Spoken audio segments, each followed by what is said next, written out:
আজকে আমি ছোট থেকে বড় সবার প্রিয় একটা রেসিপি নিয়ে চলে এসেছি। বাই দ্য ওয়ে, আমি আপনাদের Trisha and welcome to my channel Trisha's tasty ট্রিটে। আর আজকে আমি বানাচ্ছি রোদে দেওয়ার ঝামেলা ছাড়াই আলুর চিপস। তাহলে চলুন শুরু করা যাক। এই আলুর চিপস বানানোর জন্য প্রথমেই আমি এখানে 3টে আলু নিয়েছি, আর আলুগুলোর খোসাটাকে ছাড়িয়ে ভালো করে জল দিয়ে আমি ধুয়ে নেব। এবার একটা বড় বোলের মধ্যে পরিমাণ মতো জল দিয়ে দেবো। আর আমি এখানে একটা এরকম গ্রেটার নিয়েছি। গ্রেটারের এই দিকটা দিয়ে আমি আলুগুলোকে লম্বা লম্বা করে কেটে নেব। খুব সাবধানে কাটবেন যাতে হাত না কেটে যায়। দেখুন, এগুলো ঠিক এরকম লম্বা আর পাতলা হবে। এবার বাকি আলুগুলো আমি একভাবে কেটে নেব। আলুগুলো কাটা হয়ে গেলে আলুগুলোকে আমি 3 থেকে 4 বার জল পাল্টে পাল্টে ভালো করে ধুয়ে নিচ্ছি।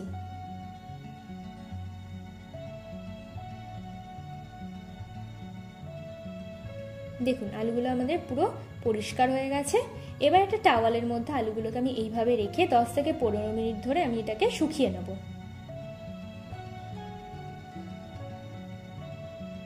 দেখুন, 10 থেকে 15 মিনিট হয়ে গেছে আর আলুগুলো কিন্তু শুকিয়ে গেছে, এতে একটুও জল নেই। চলুন এবার এগুলোকে ভাজা যাক। এবার কড়াইয়ের মধ্যে পরিমাণ মতো সাদা তেল দিয়ে তেলটাকে আমি ভালো করে গরম করে নেব।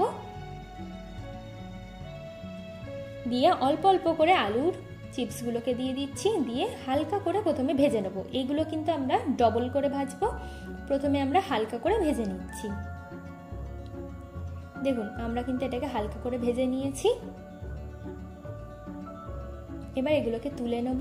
তুলে নিয়ে একটা প্লেটের মধ্যে আমি রেখে দিচ্ছি, আর বাকিগুলো আমি সেম ভাবে ভেজে নেব।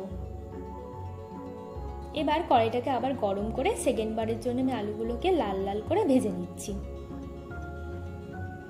দেখুন, আলুগুলো কিন্তু ভালো করে লাল লাল করে ভাজা হয়ে গেছে।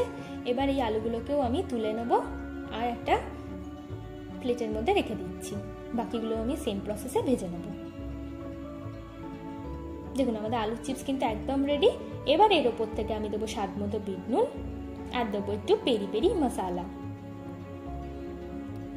দিয়ে ভালো করে মিশিয়ে নিলেই কিন্তু আমাদের আলুর চিপস একদম রেডি। চলুন এবার এটাকে আমরা সার্ভ করে নিই। আমার ভিডিওটি যদি আপনাদের ভালো লেগে থাকে তাহলে প্লিজ একটি লাইক করবেন, প্রচুর প্রচুর শেয়ার করবেন, আর এরকম আরও ভিডিও পেতে আমার চ্যানেলটিকে সাবস্ক্রাইব করবেন। টাটা।